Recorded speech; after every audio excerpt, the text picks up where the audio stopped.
Good morning, my dear student. First of all, I would like to give my introduction. My name is Alisa Guru. Particularly, my subject is Social Studies. Recently, with a joint effort, I am here to teach you social subject as a whole. I would like to go through to the lesson 1 of class 5, and the topic is my neighbors and their occupations. So before starting our lesson 1, my neighbors and their occupations, I would like to make you know about the word meaning related to this lesson, and I also requested to my dearest student to have a copy and a pen to copy this word meaning so that they can easily understand this lesson. So the word meaning are like this: occupation, occupation means job, job means pesa. Beloved, beloved means dear, dear means priya. Polite, polite means society, society means avasiya. So sorry, residential, residential means society, society means avasiya. Polite, polite means well-mannered, namra. Migrated, migrated means resettle, sarnu, sarinu. Locality, locality means area, area means ilaka. Fertilizer, fertilizer means chemical substance, mal. Off season, off season means low season, banda mausam or be mausam. Organic, organic means natural, jaivik. Chemical, the substance formed after reacting between atoms and molecules, rasainik.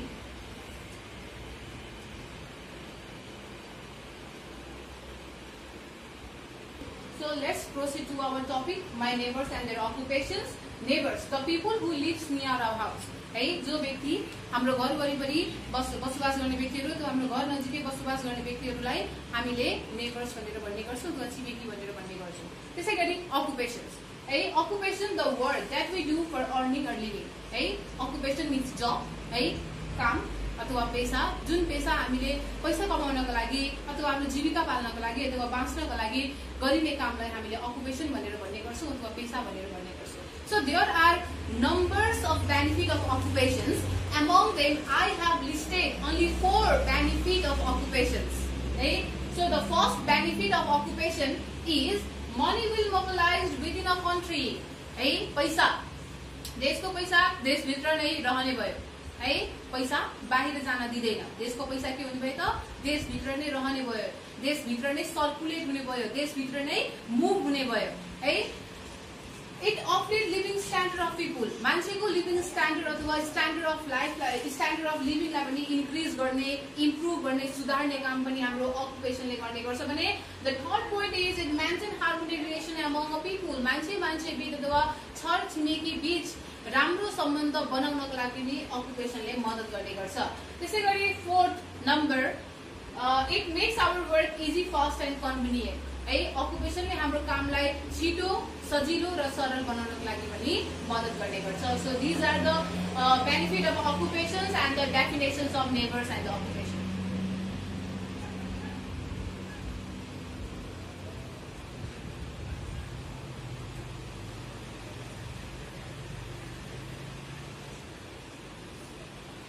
So in this lesson, here it is mentioned one of the important occupation called earthworm farming, which is very useful to agriculture. Right? And earthworm means gadeula in Nepali language, and in Tarai language it is called quechua. Right? Earthworm लाई नेपाली भाषामा gadeula भन्छ भने हाम्रो तराई भाषामा quechua भनेर भनिने गरिन्छ। So the earthworm farming is a recycling process of organic waste with the help of earthworm. earthworm farming भनेको एउटा रिसाइक्लिङ प्रोसेस हो जसमा गडेउलाको मद्दतबाट, है गडेउलाको मद्दतबाट अथवा अर्थवर्मको मद्दतबाट घरबाट निस्किएका अर्गानिक वेस्टहरुलाई हामीले रिसाइक्लिङ गर्ने अथवा रियुज गर्ने प्रोसेसलाई हामीले earthworm farming भनेर भनिने गरिन्छ। And earthworm farming is very flexible and very handy because it does not need large space, as well as it does not need huge amounts of money and manpower. We can easily do earthworm farming in our kitchen garden or in some pot or some bucket. Okay? So what are the benefits of earthworm farming? Do you know? Do you have any ideas? Okay, I will explain you the benefits of earthworm farming with the help of figures. Okay? So look here. this is organic waste which is come from our kitchen. This is earthworm and this all portion is soil. यो के हो त organic waste हो, यो गडेउला हो भने यो के हो त यो सबै पोर्सन के हो त सोइल हो. And this earthworm, this earthworm consume this organic waste.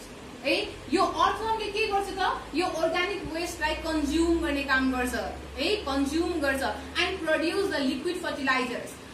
After consuming the organic waste, earthworm produce liquid fertilizer which helps our soil to improve its fertility. जसले हाम्रो माटोलाई आफ्नो fertility-लाई अथवा माटोको fertility-लाई improve गर्नको लागि मद्दत गर्ने गर्छ.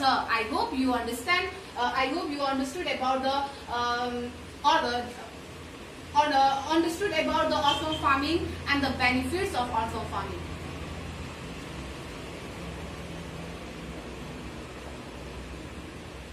So this lesson is based on a speech which is given by the student of class 5, Nisa and Prakash. But today's class we will read about the speech of Nisa only. यो chapter speech मा छ, जुन speech class 5 को विद्यार्थीले दिएको छ निसा र प्रकाश. तर यो आजको क्लासमा हामीले निसाको speech को बारेमा मात्र छलफल गर्छौं अथवा डिस्कस गर्छौं. So Nisa who lives in a residential area near a main city. निसा कहाँ बस्छ त रेसिडेन्शियल एरियामा बस्छ, शहर नजिकै अथवा मुख्य शहर नजिकैको रेसिडेन्शियल एरिया अथवा सोसाइटी अथवा कलोनीमा उ बसोबास गर्ने गर्छ. And in this speech, Nisa has talked about her two neighbors. One is Surya and another is Dhaniram. र यो स्पीचमा निसाले आफ्नो दुईवटा नेबर्स अथवा छिमेकीको बारेमा कुरा गरेकी छिन्. One is Surya and another is Dhaniram. Surya is a businessman. Surya को हो त businessman हो, व्यापारी हो. Surya को हो त businessman हो. Who is Surya? Surya is a businessman. Surya को रहेछ त businessman हो, व्यापारी हो. त्यसै गरी Dhaniram runs organic farming. Dhaniramले के गर्छ त organic farming गर्ने गर्छ. Earthworm farming अथवा organic farming गर्ने गर्छ. Surya is a businessman. He has a hardware shop and he sells building materials like cement, paint, iron rod. त्यसै गरी Dhaniram has recently migrated to the Nisa colony or society with a new idea in farming.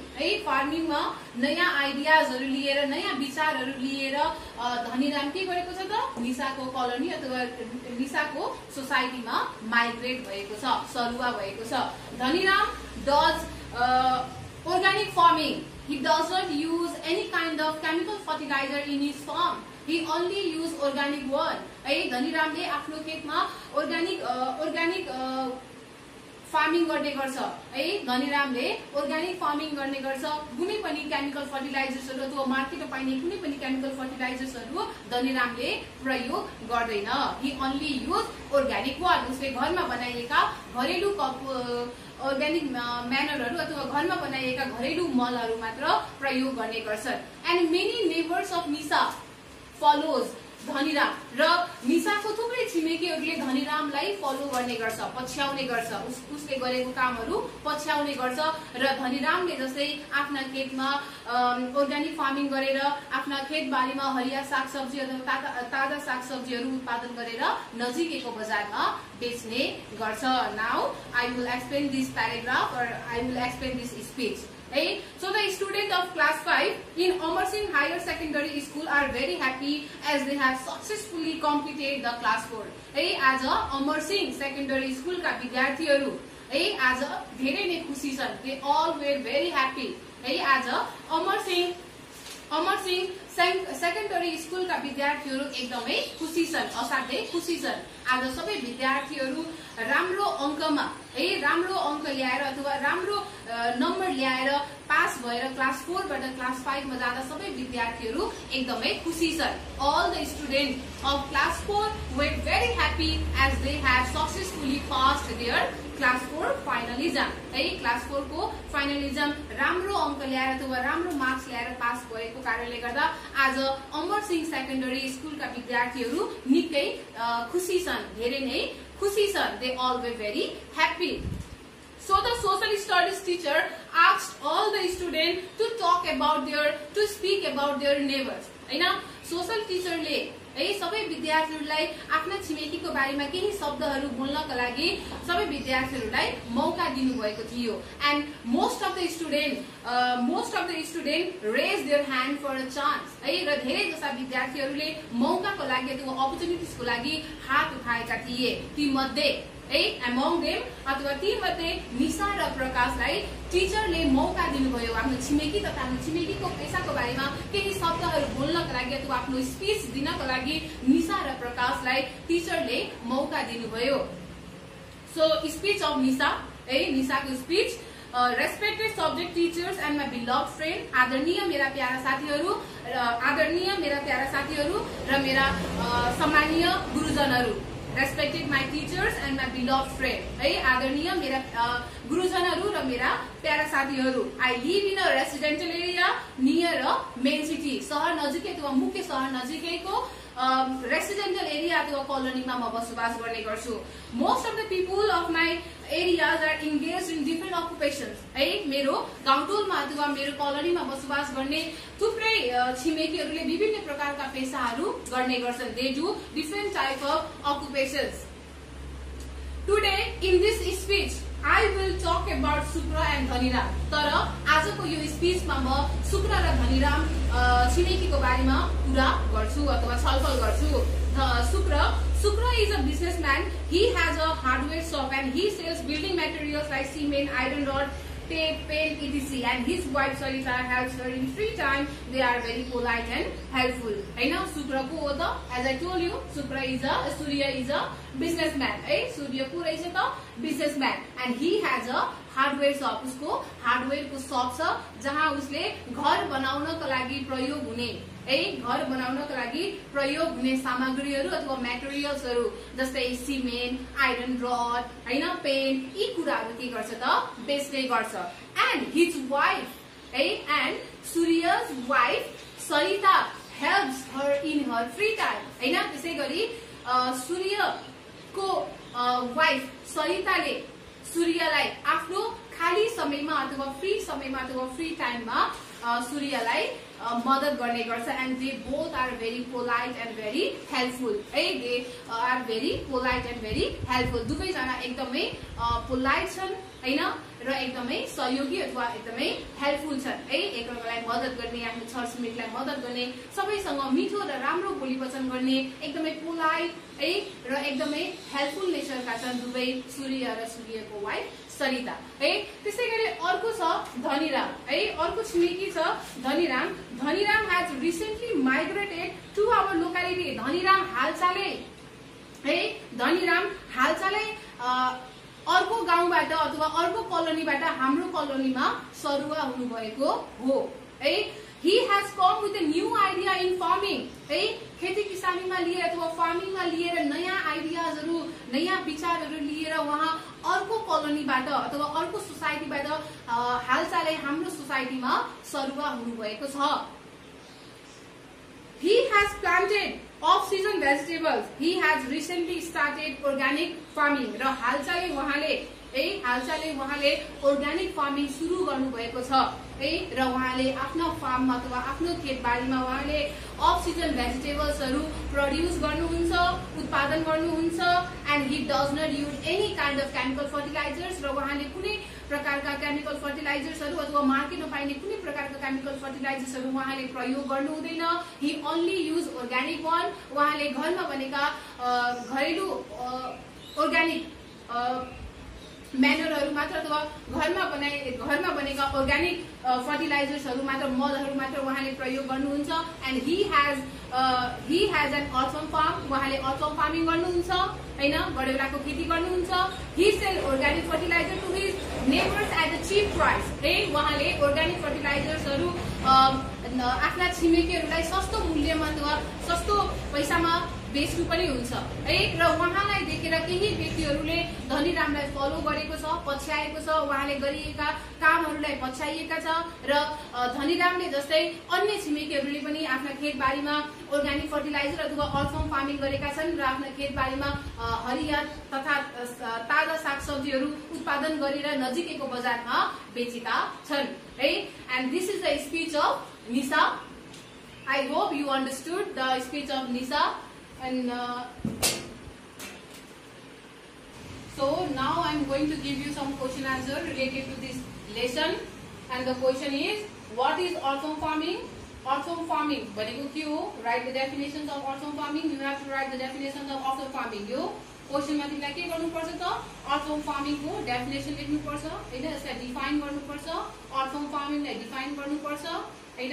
And second question, write two benefit of earthworm farming है। Question number 2 मा तिमीलाई earthworm फार्मिङबाट हुने दुईवटा फाइदाहरू लेख्नु छ है। You have to write the benefit of earthworm farming है, to benefit of earthworm farming. तिमीलाई क्वेशन नम्बर 2 मा के गर्नु पर्यो त?